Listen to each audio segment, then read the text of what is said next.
right, let's get started. So the first strategy we wanted to go over is fix and flipping.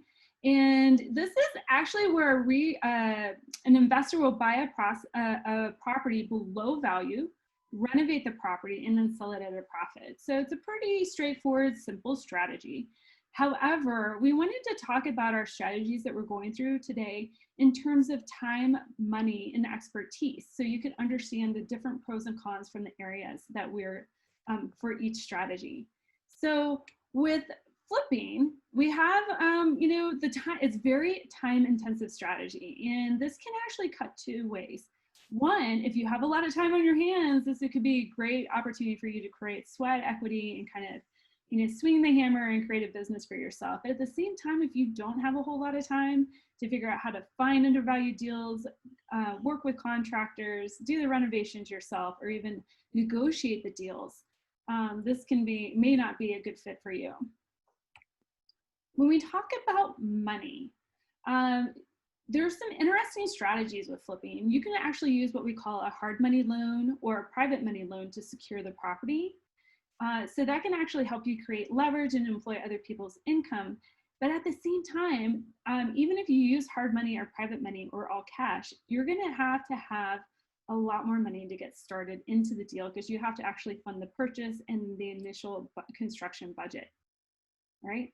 Now that also brings me to the next kind of con of fix and flips, is the construction budget. That seems to be the biggest wild card in this particular strategy. So make sure that you're always adding in or holding enough reserves to cover contingencies when in your budget. I don't know if anybody else has done flipping here.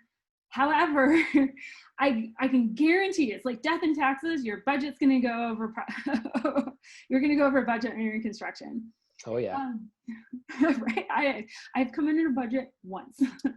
Now, that said, all of these strategies, I want to just draw attention to that before you get started in investing in any of these strategies, I would want for you to really understand that you need to have a minimum of 3 to 6 months of personal expenses set aside just to weather any storms. All right, so experience, right? This is one of the beauties of real estate is it is a simple business structure. However, if you don't have the experience to do flipping, you need to go partner with somebody who has it, okay?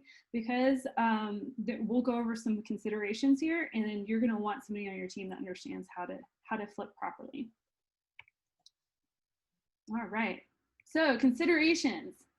Number one, when you flip, you're actually creating an active business. So the money that you generate from flipping is going to be taxed at the highest tax bracket, your ordinary income.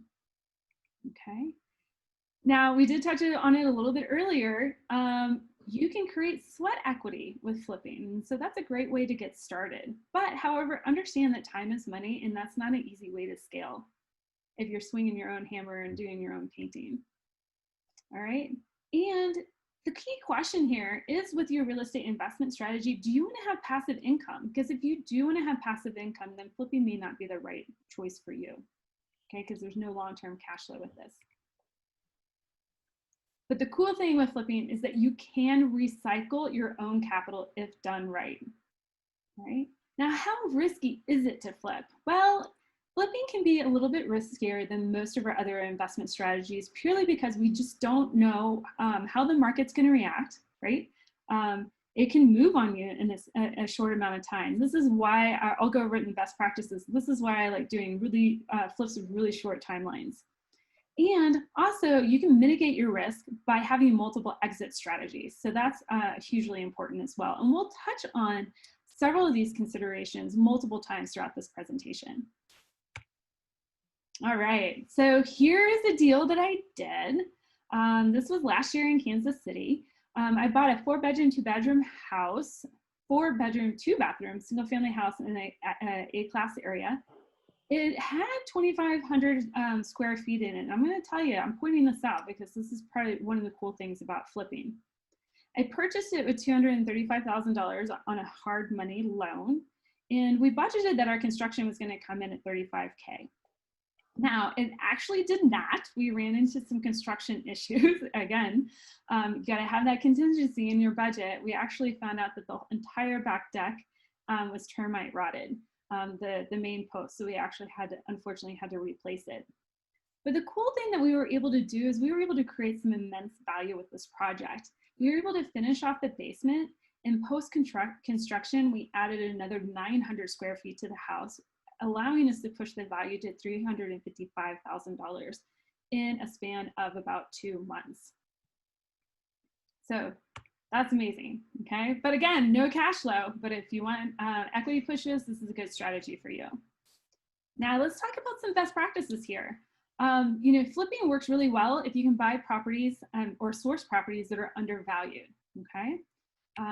Also, I like working on flipping strategies that have really short timelines, okay? This way, the real estate market has less of a chance of moving on me before I sell. And as I've already pointed out 2 other times, I'll point it out again, make sure you have a contingency in your construction budget. I like adding in at least 5 to 10%. If the project is a larger project or if there's some key CapEx things that I am not addressing, I'll add more. All right. Now, make sure that you're working with a realtor because you want to take care of a couple of different things. One, that your after repair value on the property is solid. So you know what you're selling it for and you're not going to go, you know, spend too much money on the property between purchase and rehab. But also work with a realtor to fully understand how to rehab the property to the competition in the area. We don't want to over rehab or under rehab on the property. We want to be competitive with our market. All right. Also, multiple exit strategies is key. I see this is where a lot of flippers kind of get stuck, is that they bought a property where the only exit they have is actually flipping the property. And they end up, you know, if the market moves on them, they ended up kind of riding the wave down. We want to have different ways that we can address the exit on the property and mitigate our risk. So maybe we can rent it out long-term, rent it out short-term, do a corporate rental, do a lease option. Make sure we have multiple exits on the property, again, to mitigate our risk.